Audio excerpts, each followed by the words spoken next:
السلام عليكم ورحمة الله تعالى وبركاته. مرحبا بكم متتبعاتي الوفيات، كنتمنى يلقاكم هذا الفيديو بخير وعلى خير واحوالكم طيبة يا رب. كما عودتكم دائما الجديد والمفيد، اليوم جبت لكم واحد العصير البنات غزال اقتصادي وسهل وكيجي خطير بواحد المذاق كيجي ولا اروع. يمكن لكم تحضروه كمركز وتنسموه بالنسمه اللي بغيتو، وغادي نوجد معكم واحد الطويجين اللي كيجي غزال بالدجاج البلدي، كيجي يا سلام. ندوزو نتعرفوا على المقادير وطريقه التحضير.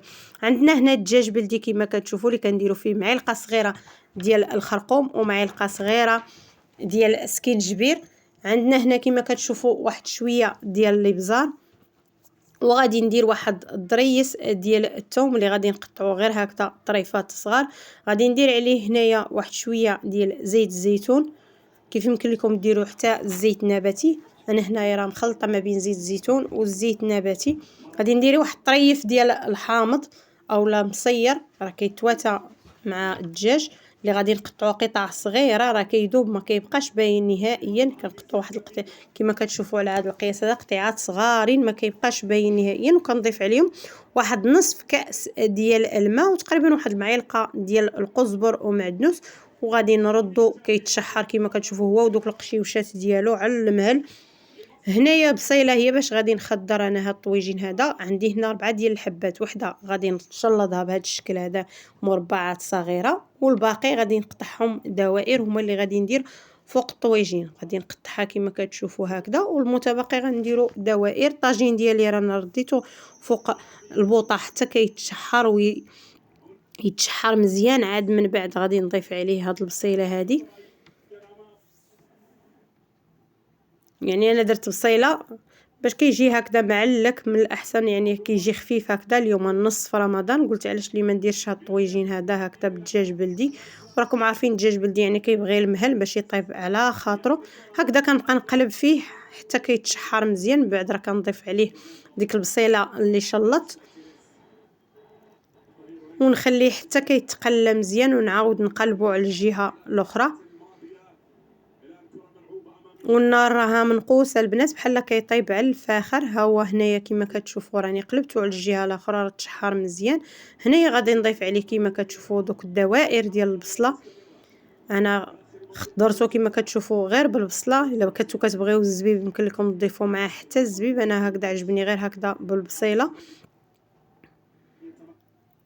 وكندير عليه هنا طريف ديال الحامض وواحد الفليفله حاره صافي، وغادي نسد عليه ونخليه كيطيب على خاطرو. غادي ندير عليه هنايا واحد رشيشه ديال القرفه اختياريه الا كان كيعجبكم الذوق ديال القرفه، لان كيجي هكذا معسل كتخرج ديك الحلاوه ديال هاد البصيله.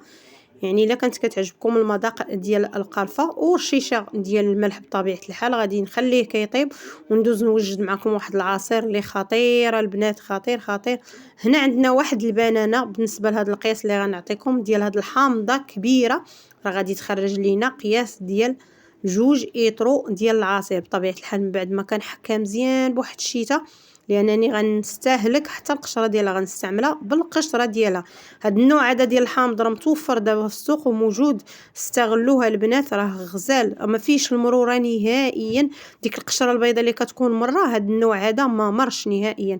انا هاد العام هذا راه ما وجدتش المركز ديال الحامض نهائيا، لان متوفر هذا في السوق. كنجيب غير هذا هكذا وكنطحنها، وهو عندي يعني العصير ديال الحامض وبالنكهه اللي بغيتي. كنقطعو كما كتشوفوا. من بعد ما كنحيد ليه دوك العظام ديالو ضروري ما كنحيدهم، دوك الخويطات اللي كيكونوا بيضين حتى هما كنقيهم. وكما كتشوفوا راه داير بحال الليمون المنظر ديالو، يعني الحامض فاش كتقطعيه ماشي قاصح بحال الشكل ديال النافيل كما كنقولوا، داك الليمون الكبير ديال الماكله بحال داك الشكل داير، غير هو حامض. وفي نفس الوقت ما فيش المروره نهائيا، يعني سواء درتي حتى في الترقاد راني رقدت فيه واحد 2 قريعات راه دغيا كيترقد كيجي معسل غزال. راه هو اللي طيبت به عاد دابا نيت، يعني دغيا كيوجد. وما كما قلت لكم ما فيش المروره نهائيا. كنكمل التقطاع ديال هاد الحامضه. شوفوا تبارك الله دايره غير حامضه وحده، هي تقريبا قربت تعمر ليا الهاشوار، راه غير حامضه وحده.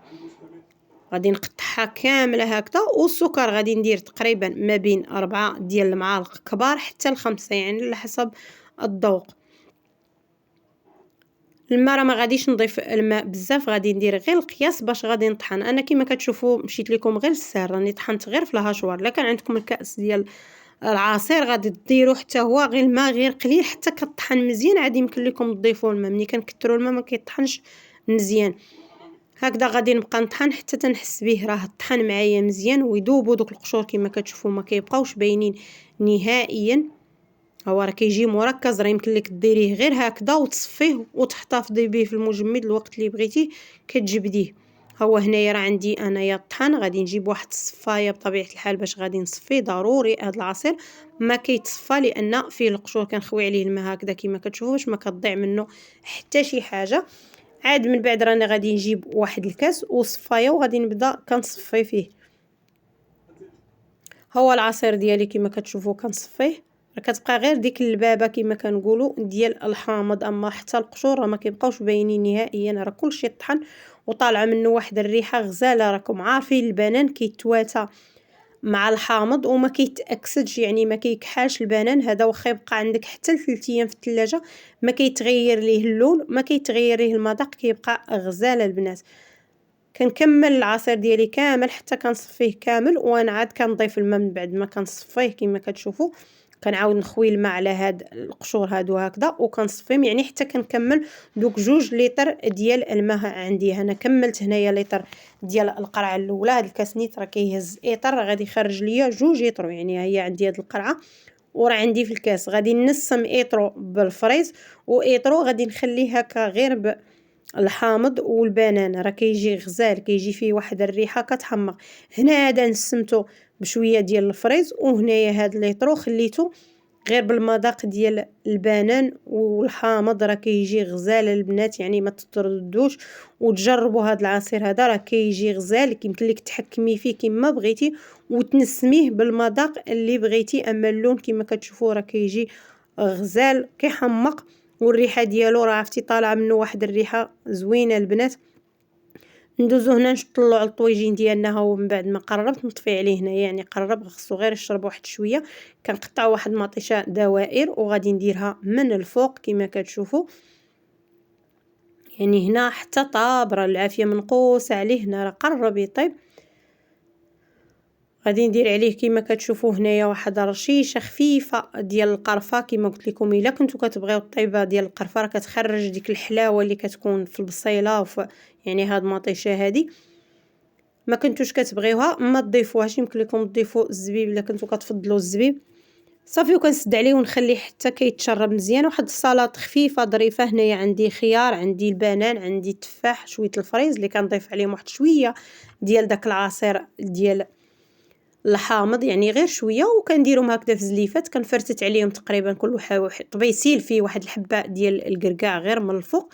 وهي واحد السلطه منعشه كتجي غزاله، كتجي على هذا الشكل هذا، يعني خفيفه ظريفه. والطويجين ديالنا غادي نشوفوه ها هو كما كتشوفوا، نخليو غير حتى كيتشرب شويه. راه تعلك البنات، جا غزال، يعني بقى حتى شرب، جا واقف كما كتشوفوا. وكنقدموه بالصحه والراحه. يعني اليوم النصف في رمضان، قلنا علاش لي ما نديرش هاد الطويجين هذا، يعني طلع علينا هادشي ديال الحوت وهادشي ديال التعمار في الراس، نغيروا شويه. كيجي على هاد الشكل هذا معلك وواقف المريقه ديالو كما كتشوفوا، وطايب على حقو طريقو لانه طاب على المهل، بحال طاب على الفخار، بقى كيطيب على المهل حتى تعسلات ديك البصيله تماما. والعصير ديالنا ها هو بجوج ديال النكهات، راه كيجي غزال حتى هو. كنقدموه وهو بارد، ضروري ما نديروه حتى كيبرد، راه كيجي منعش ما تشبعيش منه، خصوصا هذا ديال البنان والحامض راه ما تشبعوش منه يا البنات. واقتصادي كما كتشوفوا، وكيكلفناش كما كتشوفوا، راه غير حامضه كتخرج لينا 2 لتر، غير هي تكون كبيره. كنتمنى الفيديو ديال اليوم يعجبكم وينال اعجابكم، وما تبخلوش على اختكم بالتعاليق ديالكم الغزاله. وكنقول لكم شكرا لكم والى اللقاء، مع السلامه.